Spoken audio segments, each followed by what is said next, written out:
پہلی مرتبہ مسلمانوں نے حبشہ کا ہجرت کیا. حبشہ کے اندر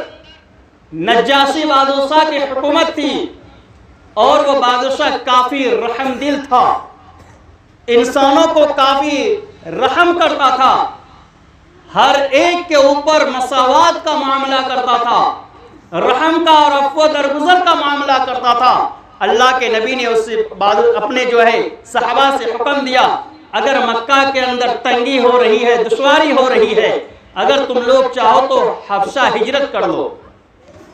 تو سب سے پہلی ہجرت حبشہ کی ہجرت ہوئی. صحابہ نے سرزمین مکہ کو چھوڑ کر حبشہ گیا جہاں پر نجاشی بادشاہ کی حکومت تھی، اور اس گروپ میں پہلے ہجرت کرنے والے 12 مرد اور 4 عورتیں تھیں، جس میں خلیفہ ثانی حضرت عثمان غنی رضی اللہ تعالی عنہ بھی شامل تھے، اور آپ کی بیوی حضرت رقیہ بنت محمد رسول اللہ صلی اللہ علیہ وسلم بھی اس ہجرت میں شامل تھیں، اور جعفر طیار رضی اللہ تعالی عنہ جو خواجہ ابو طالب کے سب سے بڑے فرزند تھے، انہوں نے بھی اس ہجرت میں شرکت کی، اور اس نے بھی ہجرت کر کے حبشہ چلے گئے. جب حبشہ پہنچتے ہیں تو کفار مکہ کی طرف سے چند لوگ حبشہ پہنچتا ہے اور کہتا ہے کہ کچھ غلام ہمارے بھاگ کر کے آپ کے یہاں آ گئے ہیں اور آپ کی حکومت میں پناہ گزین ہو چکے ہیں، پناہ لے چکے ہیں، ہم انہیں لینے کے لیے آئے ہیں، آپ ان کو ہمارے حوالے کر دیجئے. بادشاہ کافی چالاک تھا، بادشاہ عیسائی تھا، نجاشی اس کا لقب ہے. مسلمانوں کو بلایا اور بادشاہ کے سامنے گفتگو کرے تو کون کرے. مسلمانوں نے کہا کہ ابھی اس موقع پر گفتگو کرنے کے لائق ایک ہی شخص ہے جو بادشاہ سے اچھی طریقے سے بات کر سکتا ہے. تو صحابہ نے کہا کہ آخر وہ کون ہے جو بادشاہ کے سامنے بات رکھ سکتا ہے؟ تو تمام نے کہا کہ جعفر طیار ہے جو ہم سب کا وکیل بن کے بادشاہ کے سامنے بات کر سکتا ہے. ہم لوگ خاموش رہیں گے اور جعفر صرف بادشاہ سے بات کریں گے. تو تمام لوگوں نے کہا کہ بہت اچھی بات ہے، اگر ہم لوگ الگ الگ بات کریں تو بادشاہ کو سمجھ میں نہیں آئے گی، اس وجہ سے انہی کو متعین کر دے، وہی بات کریں گے. چنانچہ جب بادشاہ کے سامنے یہ 15-16 افراد کی جماعت جب حاضر ہوئی، بادشاہ نے سوال کیا کہ بتاؤ تم لوگ کس دین کو مانتے ہو، تم لوگ کس دین کی پیروی کرتے ہو؟ تو حضرت جعفر طیار رضی اللہ تعالی عنہ کھڑے ہوتے ہیں اور بادشاہ کے سامنے ایک پر اثر تقریر کرتے ہیں، جس کے اندر حضرت جعفر طیار فرماتے ہیں کہ ہم لوگ بالکل ہی تاریکی میں زندگی گزار رہے تھے، ہمیں باپ بیٹوں کی کوئی تمیز نہیں تھی، ہم اپنے فادر کے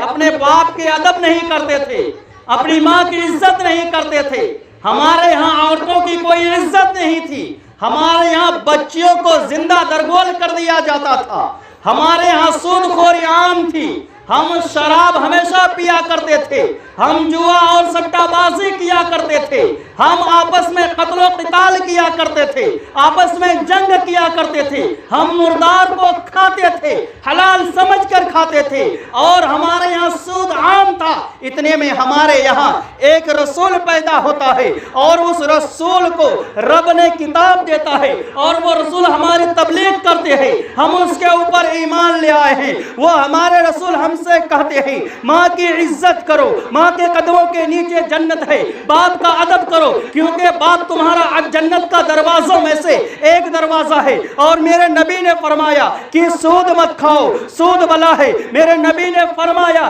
کہ شراب نہ پیو اس لیے کہ شراب تمام برائیوں کا جڑ ہے. میرے نبی نے کہا مردار مت کھاؤ اس لیے کہ مردار کھانا حرام ہے. میرے نبی نے کہا کہ آپس میں جھگڑو مت اس لیے کہ جھگڑا کسی چیز کا فیصلہ نہیں کراتا، بلکہ جھگڑا جو ہے تمہاری نسلوں کو بگاڑ دے گا، تمہاری نسلوں کو ختم کر دے گا، تمہاری نسلوں کو برباد کر دے گا۔ یہ پیغام جو ہے میرے نبی نے دیا، اور اسی پر بس نہیں، جو ہم لوگ معصوم بچیوں کو زمین میں درگول کر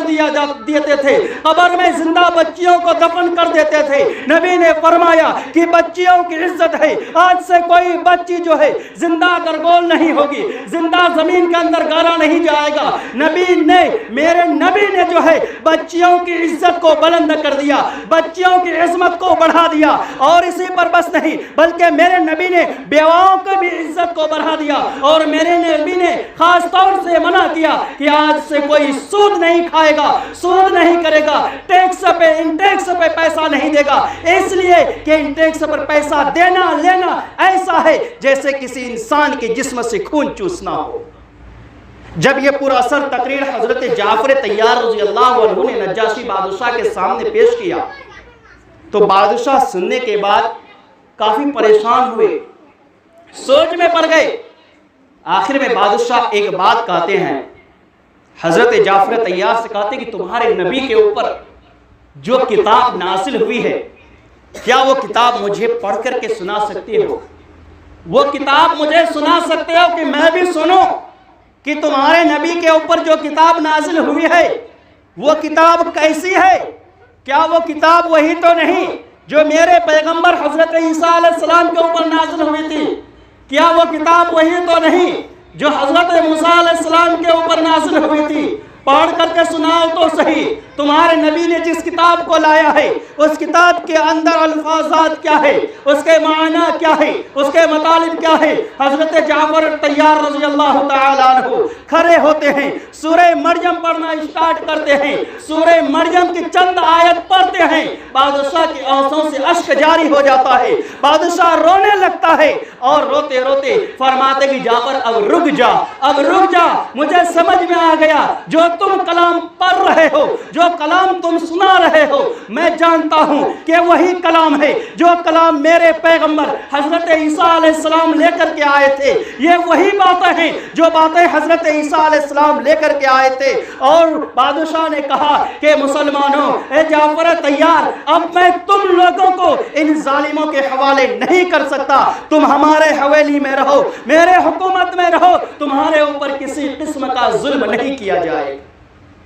کسی قسم کا ظلم نہیں کیا جائے گا۔ ذرا غور کریں، ایک کافر بادشاہ ہے، ان کے اوپر کتاب کی ایک تقریر کے اثر اتنا ہوا کہ آنکھوں سے آنسو جاری ہو گیا، اشک بہتا ہے، اور صحابہ کو امان دے دیتا ہے، رہنے کا حکم دیتا ہے کہ رہو، یہاں پر تمہارے اوپر کسی قسم کا ظلم نہیں کیا جائے گا، تمہارے اوپر کسی قسم کی ظلم نہیں کی جائے گی، تم آرام سے رہو، کھاؤ پیو، جیسے چاہو رہو، خدا کی عبادت کرو۔ آپ ذرا سا ہمیں سوچنے کی ضرورت ہے کہ ایک وہ ابتدائی دور تھا جب مسلمانوں کے لیے زمین تنگ تھی، تو وہ لوگ خدا کی عبادت کرنے کے واسطے اپنے سرزمین کو چھوڑ دیا، بیٹے نے اپنے باپ کو چھوڑ دیا، ماں کو چھوڑ دیا، بھائی بہن کو چھوڑ دیا، باپ نے اپنی اولاد کو چھوڑ دیا، ماں نے اپنے شوہر کو، بال بچوں کو چھوڑ کر کے دوسرے دیش میں خدا کی عبادت کے لیے جگہ تلاش کی، اور خدا کی عبادت کی، اور اسلام کی اشاعت کی۔ آج ہمارے واسطے زمین ہموار ہے، آج ہم سب کے واسطے زمین ہموار ہے، لیکن اس کے باوجود بھی ہم سے خدا کی عبادتیں نہیں ہو پاتی، اس کے باوجود بھی ہم سے اوامر شرعیہ ادا نہیں ہو پا رہا ہے۔ کتنی بدقسمتی کی بات ہے کہ ایک وہ لوگ تھے جو اپنے ایمان کو بچانے کے لیے، اپنے خدا کو راضی کرنے کے لیے اپنے گھر بار، اولاد، ہر چیز کو چھوڑنے کو تیار ہو گئے، اور آج ہم لوگ ہیں کہ اپنے گھر کو چھوڑ کر چند منٹ کے لیے زمین کے اندر اتنی کشادگی کے باوجود بھی چند منٹ کے لیے خدا کی عبادت نہیں کر پاتے، چند منٹ آ کر کے خدا کے سامنے اپنے جبین نیاز کو نہیں جھکا سکتے۔